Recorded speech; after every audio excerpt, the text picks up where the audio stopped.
بسم اللہ الرحمن الرحیم الصلاۃ والسلام علیکہ یا سیدی یا رسول اللہ وعلی آلک و صحابک یا سیدی یا خاتم النبیین۔ محترم دوستو، مفتی سید مبشر رضا قادری منتظم اللہ ختم النبوت فورم آپ کی خدمت میں حاضر ہے۔ فتنے کا دور ہے الامان والحفیظ۔ آج کے دور کے اندر لوگ اسلام کا لبادہ اوڑھ کے قرآن اور حدیث کو ہاتھ میں تھام کے قرآن اور حدیث کی مخالفت کرتے ہیں، اللہ اور رسول کی مخالفت کرتے ہیں، اللہ اور رسول کی توہین کرتے ہیں، اور باور یہ کرواتے ہیں جی ہم سب سے بڑے مسلمان ہیں، اور دیکھو سب سے بڑے اسلام کے دائی تو ہم ہی ہیں، اور ہمیں تو دائی بنا کے بھیجا گیا ہے۔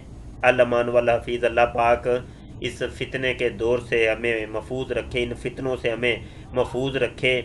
بہت کڑا وقت آ گیا جناب۔ میرے سامنے یہ ایک ویڈیو کھلی ہے، اور یہ ویڈیو انجینئر مرزا محمد علی صاحب آف جہلم کی ویڈیو ہے، اور ان کے چینل کی یہ یوٹیوب کی ویڈیو ہے۔ آپ کے سامنے یہ اس کا نیم بھی دکھائی دے رہا ہوگا، اور ٹائٹل نیم ہے نبی صلی اللہ علیہ وسلم کی ہینڈ رائٹنگ۔ یہ آپ ویڈیو پوری بعد میں دیکھیے گا۔ مجھے یہ ویڈیو دیکھ کے انتہائی صدمہ ہوا، دل کو بہت دکھ پہنچا ہے، خدا کی قسم میں آپ کو بتا نہیں سکتا، اور اس چیز کی تصدیق آپ بھی کریں گے جب آپ یہ ویڈیو دیکھیں گے تو آپ کو پتہ چل جائے گا۔ اس ویڈیو میں سے چند اقتباسات بھی میں آپ کو دکھاتا ہوں۔ ویڈیو کا خلاصہ یہ ہے کہ انجینئر مرزا محمد علی صاحب نے نبی عالم صلی اللہ علیہ وسلم کو امی بتایا ہے، اور کہا ہے کہ امی کیا ہوتا ہے جی؟ ان پڑھ۔ امی کیا ہوتا ہے؟ جاہل۔ امی کیا ہوتا ہے؟ جس کو پڑھنا لکھنا نہیں آتا۔ امی کیا ہوتا ہے؟ جو اجڈ قسم کے جاہل لوگ ہوتے ہیں ان کو کہتے ہیں امی۔ الامان والحفیظ، مجھے تو یہ دیکھ کے سن کے میرے وہ جذبات اب یہاں نہیں کہ میں اس کا اظہار کر سکوں۔ بہت دل دکھ ہے۔ آئیے جی پہلے تو آپ وہ مقامات دیکھ لیں جہاں پر انہوں نے یہ تبصرہ کیا ہے۔ اس ویڈیو کے 40 سیکنڈ پر ہم آپ کو لیے چلتے ہیں، تو یہاں پر یہ 40 سیکنڈ اور سن لیں جی۔ ایسا ہوتا تو کافروں کو یہ بات شک میں ڈال دیتی، یعنی یہ کتاب آپ نے خود کھاڑ لی ہے، یعنی آپ نہ لکھنا جانتے تھے اور نہ پڑھنا جانتے تھے۔ یہ آپ کا معجزہ تھا۔ نہ آپ لکھنا جانتے تھے، نہ آپ پڑھنا جانتے تھے۔ یہ صرف ایک بات ہی یہ لے لیں کہ نبی عالم صلی اللہ علیہ وسلم اگر لکھنا اور پڑھنا جانتے ہی نہیں تھے تو کوئی بھی ملحد، ایتھیسٹ اور اسلام مخالف جو لوگ ہیں، یہودی ہیں، عیسائی ہیں، ہندو ہیں، سکھ ہیں، عیسائی ہیں، یہ سارے اعتراض کر سکتے ہیں کہ تمہارا نبی تو لکھنا پڑھنا نہیں جانتا، تو وہ دائی بنا کے بھیجا گیا ہے، وہ تو ہمیں تربیت کیا کرے گا؟ ہمیں لکھنا پڑھنا کیا سکھائے گا؟ ہماری تربیت کیا کرے گا کہ جو خود لکھنا اور پڑھنا نہیں جانتا؟ اچھا جی، امی کی ڈیٹیل کیا ہے، امی کس کو کہتے ہیں وہ ہم بعد میں آپ کو بتائیں گے۔ ابھی تو یہ کلپ کے چند اقتباسات میں آپ کو دکھانا چاہ رہا ہوں۔ آئیے جی 1 منٹ اور 50 سیکنڈ کے اوپر میں آپ کو لیے چلتا ہوں، یہ بھی سن لیں جی۔ مطلب یہ نہیں ہے کہ کوئی آپ صلی اللہ علیہ وسلم کا کوئی دایاں ہاتھ کام نہیں کرتا تھا یا آپ بالکل ہی کچھ نہیں لکھ سکتے تھے۔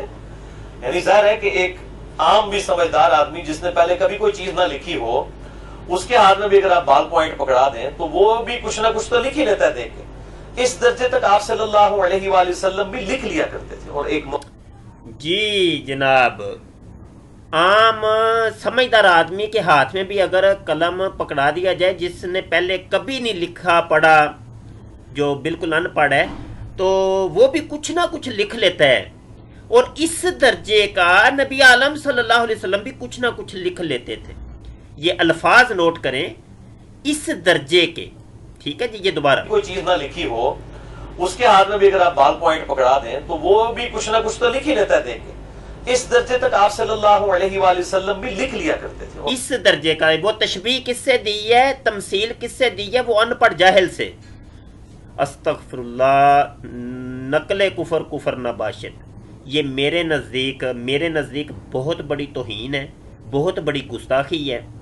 میرے جذبات یہاں پہ کنٹرول نہیں ہو رہے کہ میں ان کو الفاظ کا کون سا لبادہ اڑاؤں کہ تشبیہ دی وہ ایک جاہل کے ساتھ کہ اس درجے کے نبی کریم صلی اللہ علیہ وسلم لکھ لیتے تھے. علمان والا فیض استغفر اللہ. جناب میں آپ کو لیے چلتا ہوں 4 منٹ اور 18 سیکنڈ کے اوپر، 4 منٹ 18 سیکنڈ کے اوپر. یہ بھی سن لیں ذرا، یہاں پر یہ لیں الفاظ جو اس بات کا ثبوت ہے کہ آپ صلی اللہ علیہ وآلہ وسلم تھوڑا بہت لکھ لیا کرتے تھے. کوئی بالکل ایسا معاملہ نہیں تھا کہ آپ کچھ لکھ نہیں سکتے تھے. جی تھوڑا بہت لکھ لیا کرتے تھے، تھوڑا بہت لکھ لیا کرتے تھے. یہ کوئی بھی آج یہودی، عیسائی، ہندو، سکھ، بدھسٹ، کوئی بھی اسلام دشمن جو عناصر ہیں وہ بھی اعتراض کر سکتے ہیں تمہارا نبی تو تھوڑا بہت لکھ لیا کرتا تھا. جی جناب تھوڑا بہت لکھ لیتے تھے. انجینئر مرزا محمد علی صاحب آپ وہ یہ نا جب کسی کا کوئی استاد نہیں ہوتا وہ بہک جاتا ہے، وہ گرتا ہے، وہ گھڑوں کے اندر گر جاتا ہے. تو آپ کسی استاد کے سامنے زانوے تلمیذ طے کرتے، آپ کو کوئی شدھ بدھ ہوتی اور یہ اس قسم کی آپ بے ادبی والی، نبی عالم صلی اللہ علیہ وآلہ وسلم کی بے ادبی والی باتیں نہ کرتے. آئیے میں آپ کو بتاتا ہوں کہ امی کس کو کہتے ہیں. میرے سامنے قرآن حکیم کی یہ ایک آیت کھلی ہے، سورہ جمعہ کی آیت نمبر 2 ہے. اللہ پاک کیا ارشاد فرماتا ہے؟ وہی ہے جس نے ان پڑھوں میں انہی میں سے ایک رسول بھیجا کہ ان پر اس کی آیتیں پڑھتے ہیں اور انہیں پاک کرتے ہیں اور انہیں کتاب و حکمت کا علم عطا فرماتے ہیں اور بے شک وہ اس سے پہلے ضرور کھلی گمراہی میں تھے. یہ ترجمہ کنز الایمان ہے. امام احمد رضا خان فاضل بریلوی رحمت اللہ تعالی علیہ کا یہ ترجمہ بھی آپ کو نظر آ رہا ہوگا.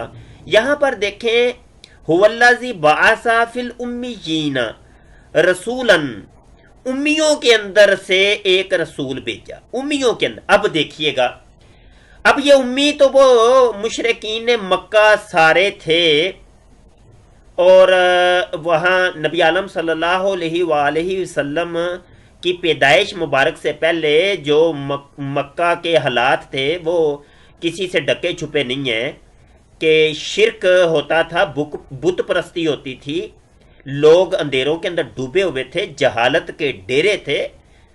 تو ان کے اندر سے اللہ پاک نے اپنے نبی آخر الزمان خاتم النبیین صلی اللہ علیہ وسلم کو مبعوث کیا. اب وہ امی تو وہ سارے ہی تھے. اب ایک طرف وہ مشرکین اور جاہل لوگ امی اور ایک طرف میرے آقا کریم صلی اللہ علیہ وسلم امی. اب اس کو سمجھے کہ 2 امی ہو گئے. ایک طرف وہ جاہل لوگ ہیں، اجڑ لوگ ہیں، بت پرست لوگ ہیں، مشرکین ہیں، وہ بھی امی اور نبی عالم صلی اللہ علیہ وسلم بھی امی. تو ایک مسلمان یہاں سے کیا سمجھتا ہے کہ کیا یہ دونوں امی آپس میں برابر ہیں؟ ایک لفظ استعمال ہوتا ہے، اس کے کئی معنی ہوتے ہیں اور اس کی کئی مفہوم ہوتے ہیں. جیسے میں ایک لفظ بولتا ہوں کہ بیٹھنا، یہ بیٹھنے کا لفظ جو ہے یہ جب انسان کے لیے میں بولتا ہوں، میں کہتا ہوں انسان بیٹھ گیا، تو یہ کچھ اور معنی اور مفہوم رکھتا ہے. جب میں کہتا ہوں کہ آپ کی بات میرے ذہن میں بیٹھ گئی، تو یہ بیٹھنے کا لفظ جب وہ بات کے لیے استعمال ہوگا تو کچھ اور معنی اور مفہوم رکھے گا. یہ دھول اڑ رہی تھی تو وہ بیٹھ گئی. اب دھول کا بیٹھنا کچھ اور معنی اور مفہوم رکھتا ہے. گائے کھڑی تھی وہ بیٹھ گئی، گائے کا بیٹھنا کچھ اور معنی اور مفہوم رکھتا ہے. بیٹھنے کا ایک لفظ انسان کے لیے آیا، جانور کے لیے آیا، دھول کے لیے آیا، ایک غیر حسی چیز کے لیے، بات کے لیے آیا. لیکن وہ بیٹھنے کا جو لفظ ہے جب انسان کے لیے آئے گا تو کوئی اور معنی اور مفہوم رکھے گا، جانور کے لیے آئے گا تو کچھ اور اس کا درجہ ہوگا، اور بات کے لیے آئے گا تو کچھ اور مفہوم ہوگا، جب دھول کے لیے آئے گا تو کوئی اور معنی اور مفہوم رکھے گا. اچھا یہاں پر ایک میں مثال دیتا ہوں کہ اللہ پاک نے سورہ آل عمران کے اندر ارشاد فرمایا و مکروا و مکر اللہ واللہ خیر الماکرین. کیا ترجمہ کریں گے آپ کہ ان لوگوں نے مکر کیا اور اللہ نے بھی مکر کیا، اور اللہ بہت زبردست قسم کا مکر کرنے والا ہے اور بہت بڑا ماکر ہے، مکر کرنے والا ہے. کیا ترجمہ یہ کریں گے؟ مکر کا لفظ مشرکین کے لیے بھی ہے اور مکر کا لفظ اللہ پاک کے لیے بھی ہے. لفظ ایک ہے، معنی اور مفہوم الگ الگ ہے. اللہ حضرت ترجمہ کرتے ہیں اور کافروں نے مکر کیا اور اللہ نے ان کے ہلاک کی خفیہ تدبیر فرمائی، اور اللہ سب سے بہتر چھپی تدبیر والا ہے. اب مجھے بتائیے گا کہ یہاں پہ کریں یہ ترجمہ، وہ تو مسلمان ہی نہیں ہے کہ جو یہ ترجمہ کرے کہ اللہ بھی مکر کرتا ہے تو اللہ سب سے بڑا مکر کرنے والا ہے. وہ ایسے شخص کا اسلام سے کیا تعلق؟ اصل بات یہ ہے کہ یہ علوم القرآن کی کتابیں ہمیں بتاتی ہیں کہ جہاں پہ یہ علوم القرآن کے فن پڑھائے جاتے ہیں کہ قرآن حکیم کا ترجمہ کس طریقے سے کرنا ہے، کہ اس کی معنی اور مفہوم اور مراد کو کیسے سمجھنا ہے، کہ ایک لفظ جب مشترک ہوتا ہے تو اس کا معنی اس کے مخاطب کی درجے اور سٹیٹس کے اعتبار سے کیا جاتا ہے کہ یہاں پہ اس کا مخاطب کون ہے. اور یہ آیت، یہ لفظ کس کے لیے آیا؟ ایک لفظ اللہ کے لیے آئے تو اس کا ترجمہ کیا ہوگا، ایک لفظ نبی کے لیے آئے تو اس کا ترجمہ کیا ہوگا، ایک لفظ مشرکین کے لیے آئے تو اس کا ترجمہ کیا ہوگا، ایک لفظ وہ جانوروں کے لیے آئے تو اس کا ترجمہ کیا ہوگا. تو ہر اعتبار سے لفظ ایک ہے لیکن ترجمہ اور مفہوم الگ الگ ہوگا. کہیں پر اس کے حقیقی ترجمے ہوتے ہیں، کہیں پہ مجازی ترجمے ہوتے ہیں. اب رؤوف الرحیم کا ہی لفظ دیکھ لیں کہ اللہ کے لیے بھی آیا ہے اور نبی عالم صلی اللہ علیہ وسلم کے لیے بھی آیا ہے. اب اللہ کے لیے وہ حقیقی معنوں میں یہ ترجمہ آیا ہے، یہ لفظ آیا ہے، اور نبی عالم صلی اللہ علیہ وسلم کے لیے مجازی طور پہ آیا ہے. تو میں یہاں پہ بتانا اور سمجھانا یہ چاہ رہا ہوں کہ آپ نے یہ جو امی کے لفظ کے ساتھ یہ کھلواڑ کی ہے اور نبی عالم صلی اللہ علیہ وسلم کی یہ بے ادبی کے لفظ جو استعمال کیے ہیں، اس سے آپ توبہ کریے. آپ کی ویڈیوز کو یوٹیوب کے اوپر لوگ دیکھتے ہیں تو کیا تاثر لیں گے؟ یہ اسلام کی تبلیغ کر رہے ہیں آپ کہ میرے آقا صلی اللہ علیہ وسلم کی ہتک کر رہے ہیں، تذلیل کر رہے ہیں. اللہ مان والا حفیظ.